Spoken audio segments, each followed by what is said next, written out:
Hi guys, good morning. Welcome to be better and do best. दोस्तों, एक अच्छी good news आप लोगों के लिए है कि जैसा कि आप सभी को पता है कि यूपीपीएससी आरओ एंड एआरओ साथ ही साथ यूपीपीसीएस प्री एग्ज़ाम आने वाले हैं। तो उनकी तैयारी अगर आप कर रहे हैं, साथ ही किसी भी गवर्नमेंट एग्ज़ाम की तैयारी कर रहे हैं जहाँ से करेंट अफेयर के क्वेश्चंस आते हैं, तो करेंट अफेयर का फास्ट रिवीजन आपके लिए लेकर आए हैं सीरीज़। 3 से 4 वीडियो में आपका पूरा 6 मंथ का करेंट अफेयर कवर करा दिया जाएगा।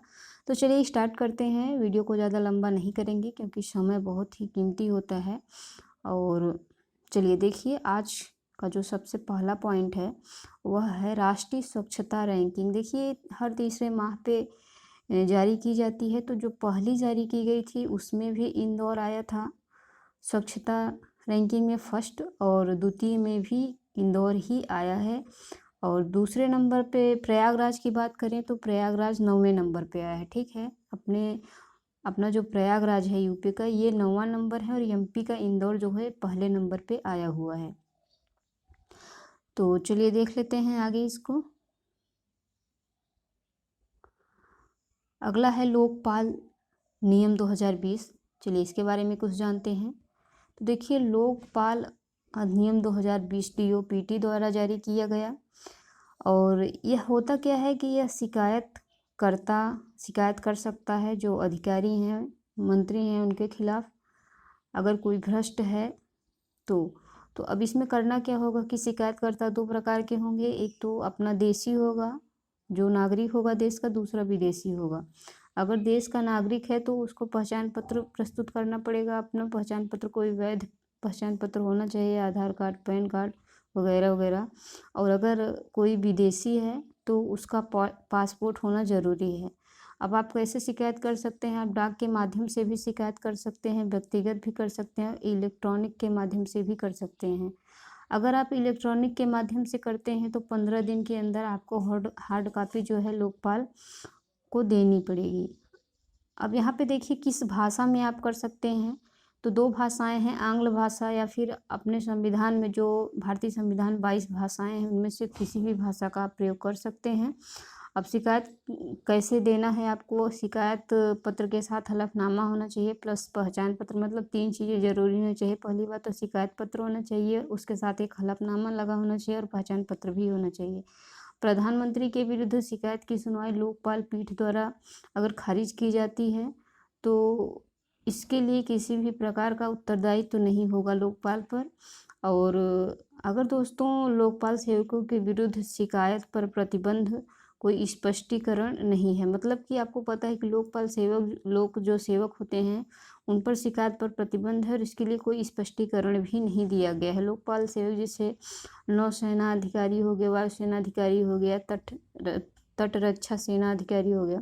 ठीक है, अब इसकी थोड़ी सी पृष्ठभूमि देख लेते हैं कि इसकी शुरुआत कहाँ से हुई। इसकी शुरुआत हुई थी कहाँ से? तो इसके डी ने वीआई देशों में प्रथम बार 1808 में स्वीडन में लोकपाल का गठन हुआ था। देखिए, 2 पॉइंट यहाँ पे बहुत ही ज़्यादा जरूरी है। प्रथम बार कहाँ पे लोकपाल का गठन हुआ था? तो स्वीडन में हुआ था। और भारत में कब हुआ था? 2013 में हुआ था। लोकपाल एवं लोकायुक्त अधिनियम के द्वारा कार्य क्या होता है? लोक सेवकों के विरुद्ध भ्रष्टाचार की शिकायतों की जांच करना। मतलब अब किसी न किसी के ऊपर एक पैनल तो होना चाहिए, तो जो लोक सेवक हैं उनके विरुद्ध जो है भ्रष्टाचार की जांच करता है।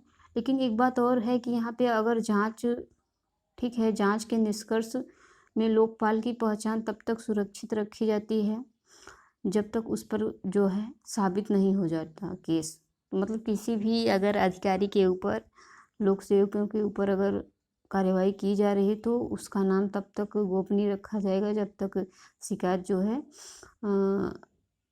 निष्कर्ष पे नहीं मिल जाता कि शिकायत सही है या झूठ है। और अगर झूठी शिकायत कोई करता है तो उसके लिए दंड का भी अपराध है।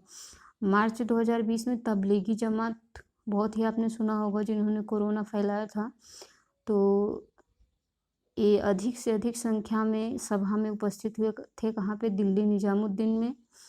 और इसमें लगभग 2000 लोग शामिल हुए थे और इंडोनेशिया, मलेशिया से भी कई देशों से लोग आए थे। और इसके जो प्रमुख नेता थे उनके खिलाफ क्या हुई थी, कार्यवाही हुई थी महामारी रोग अधिनियम के तहत। अब ये जो तबलीगी जमात है इसकी स्थापना कब हुई थी? 1926 में हुई थी मेवात भारत में। और किसने की थी? मोहम्मद इलियास अल कंदलावी के द्वारा। और इसकी स्थापना जो तबलीगी जमात है इसकी स्थापना का उद्देश्य क्या था? इस्लाम धर्म का प्रचार प्रसार करना। और आपको पता है कि 19वीं सदी में 20वीं सदी के लगभग 1900 के आसपास यहाँ पे शुद्धि आंदोलन भी चलाया गया था, क्योंकि बहुत सारे हिंदू जो हैं मुस्लिम बन गए थे। अब थोड़ा सा इनका हम लोग हुलिया देख लेते हैं। जो तबलीगी जमात से जुड़े लोग होते हैं तो ये ऊपरी जो होते हैं होंठ में मूछें साफ होती हैं, लेकिन दाढ़ी इनकी लंबी होती है। मतलब कह सकते हैं मूछें नहीं होती और दाढ़ी होती है, लंबी दाढ़ी। अगला देखिए, साइबर अपराध समन्वय केंद्र स्थापित किया गया है दिल्ली गृह मंत्रालय द्वारा। इसमें 15 राज्य और केंद्र शासित प्रदेशों की सहमति हुई है। इसमें देखिए ये क्यों साइबर अपराध समन्वय केंद्र बनाया गया है, क्योंकि आपको पता है कि दिनों दिन जो है साइबर अपराध बढ़ते जा रहे हैं। जैसे हैकिंग हो गया, चाइल्ड पोर्नोग्राफी हो गया, साइबर स्टॉकिंग हो गया, सॉफ्टवेयर पायरेसी या क्रेडिट कार्ड, मतलब बहुत सारे हैं अपराध बढ़ते जा रहे हैं। तो उसकी शिकायत यहाँ पे आप दर्ज कर सकते हैं कहीं से भी, और इसकी जांच ये करेगा। एक जमशेदपुर का नाम आपने सुना होगा कि जमशेदपुर अपना 100 वर्ष पूरा कर चुका है। और यहाँ पे आपको पता है कि एक लौह इस्पात खोला गया था, और इसका नाम क्या था? टिस्को लौह इस्पात है। ये जमशेदपुर है कहाँ? ये झारखंड में स्थित है, ठीक है। और झारखंड में ये जो जमशेदपुर है सर्वाधिक जनसंख्या भी यहाँ पे है। और झारखंड के साकची गांव में इसकी स्थापना हुई थी 1916 में। उस समय चेम्सफोर्ड का शासनकाल था, ठीक है। और जब इसकी स्थापना हुई थी 1919 में, टाटा ग्रुप के संस्थापक जमशेद जी नौसरवानी के नाम पर इसका नाम जमशेदपुर टाटा लौह इस्पात रखा गया था, और वर्तमान नाम इसका टिस्को है, ठीक है।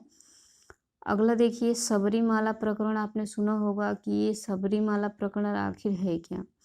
तो देखिए, सबरीमाला प्रकरण जो है, सबरीमाला मंदिर में ऐसी महिलाओं को प्रवेश से रोका जाता था जिनका मासिक धर्म आया हुआ था, और इनको प्रवेश से वर्जित। और तर्क क्या दिया गया था कि भगवान जो अयप्या थे वह अविवाहित थे, जैसे हमारे बजरंग बली है ना वैसे। तो इनको रोका गया था, तो इसी का केस चल रहा था। और कहा गया था कि यह जो समानता का नियम 1425 है उसका उल्लंघन करता है। तो 28 सितंबर को प्रतिबंध यहाँ से हटाया गया, ठीक है। 28 सितंबर को यह केस किया गया था और इसको हटा दिया गया है बहुमत से। इसको आप याद रखिएगा, अयप्पा को याद रखिएगा, और किस लिए ऐसा हुआ था तो इसको याद रखिएगा आप लोग। अगला जो है, भारतीय रेलवे प्रथम अवशिष्ट। देखिए, जब प्रथम की बात आती है तो अपने आप में इम्पोर्टेंट हो जाता है। तो भारतीय रेलवे प्रथम अवशिष्ट ऊर्जा संयंत्र कहाँ पे स्थापित किया गया है? तो देखिए, पहली बार स्थापित किया गया है, इसको याद रखिएगा। मतलब कि 500 किलोग्राम अवशिष्ट ऊर्जा का परिशोधन किया जाएगा, और इसमें कई प्रकार के अवशिष्ट हैं, जैसे प्लास्टिक अवशिष्ट, पेट्रोलियम गाद हो गया, उत्कृष्ट म्यूनिसिपल हो गया, और इलेक्ट्रॉनिक अपशिष्ट हो गया। तो ये सब आप याद रखिएगा। महादायी परियोजना के बारे में, तो महादायी परियोजना जो है शुरू की गई है, यह विवाद था। जो कालसा और बांदुरी नाला सिंचाई परियोजना है उसको लेकर 2010 में कर्नाटक, गोवा और महाराष्ट्र के बीच था। तो इस पर जो है सुनवाई हुई है। बस इतना याद रखिएगा, ये महादायी परियोजना गोवा, कर्नाटक, महाराष्ट्र से स्थित है। अगला जो है बहुत ही इम्पोर्टेंट है, पहले चीफ डिफेंस ऑफ स्टाफ तो कौन बने हैं? बिपिन रावत बने हैं। 65 वर्ष तक बने रहेंगे, मतलब अभी वर्तमान इनकी 22 वर्ष है। आपको पता है 1999 में यहाँ पे कारगिल युद्ध हुआ था, तभी से एक मांग हो रही थी कि तीनों सेनाओं का एक सर्वोच्च अधिकारी होना चाहिए जो तीनों सेनाओं के बीच समन्वय स्थापित कर सके। और इसका कार्य क्या होता है कि अध्यक्षता करना तीनों सेनाओं की, और सलाहकार सुधार भी कर सकते हैं, सिफारिश भी दे सकते हैं। और इसको याद रखिएगा आप लोग, इसका गठन जो है संघीय परमाणु हथियार वाले राष्ट्र जैसे इटली, फ्रांस, चीन, स्पेन, जापान, कनाडा आदि देशों में हुआ है। तो हमारे भारत में भी हुआ है। अगला इतना इम्पोर्टेंट नहीं है, बस इतना है, राष्ट्रीय अपराध रिकॉर्ड ब्यूरो, इसमें कुछ खास नहीं है। ठीक है, चलिए आगे बढ़ते हैं। अगला जो प्रश्न है इसको देखते हैं। फूड ट्रेन चलाई गई है। ठीक है, फूड ट्रेन चलाई गई है और इसमें क्या है कि दोगुना खाद्यान्न आपूर्ति, इसका जो लक्ष्य रखा गया और ये कोविड-19 के समय में चलाई गई। पीएम किसान ऐप, प्रधानमंत्री किसान मंत्री नरेंद्र सिंह तोमर ने इसको लॉन्च किया है। ठीक है, अब पीएम किसान सम्मान निधि योजना के 1 वर्ष पूरे हुए थे। तो किसके पूरे हुए थे? पीएम किसान सम्मान निधि योजना के। तो इसको आप लोग ध्यान रखिएगा। देश का पहला सिंगल यूजर प्लास्टिक मुक्त हवाई अड्डा, मतलब कि यहाँ पे प्लास्टिक यूज नहीं होता है, सिंगल यूज। ठीक है, प्लास्टिक मुक्त हवाई अड्डा, तो ये दिल्ली हवाई अड्डा बन गया है।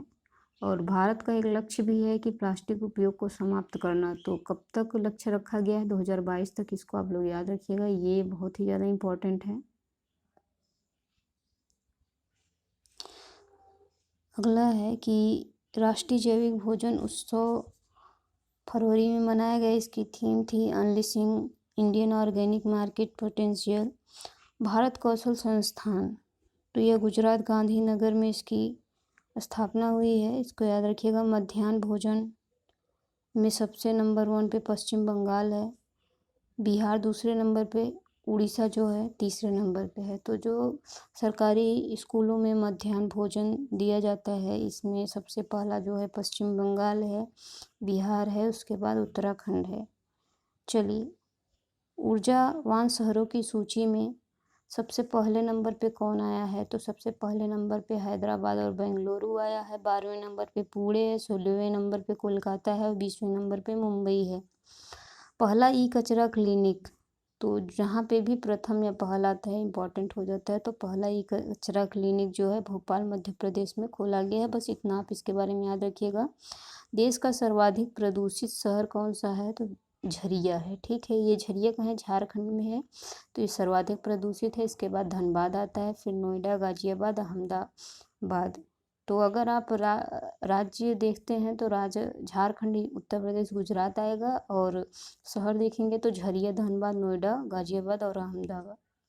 तो इसको याद रखिएगा। और अभी स्वच्छ की रैंकिंग में कौन आया था? इंदौर आया था। इसको याद रखिएगा। Stock exchange of governance report, तो इसमें देखिए stock exchange of governance report ने एक रिपोर्ट जारी किया है जिसमें शीर्ष स्थान किसको मिला है? गुजरात को मिला है। किस मामले में मिला है? स्वच्छता के मामले में, स्वास्थ्य के मामले में, विद्युत परिवहन में बहुत ही अच्छा प्रदर्शन किया है, इसलिए गुजरात शीर्ष पर है। दूसरे नंबर पे महाराष्ट्र है, तीसरे नंबर पे पश्चिम बंगाल है, चौथे नंबर पे आंध्र प्रदेश और 5वें नंबर पे तमिलनाडु है। इसको याद रखिएगा, ये इम्पॉर्टेंट है।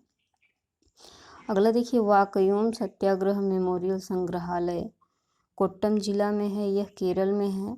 और आपको पता है कि 1924 से 25 में अस्पृश्यता के विरोध में चलाया गया था और इसमें गांधी जी शामिल थे।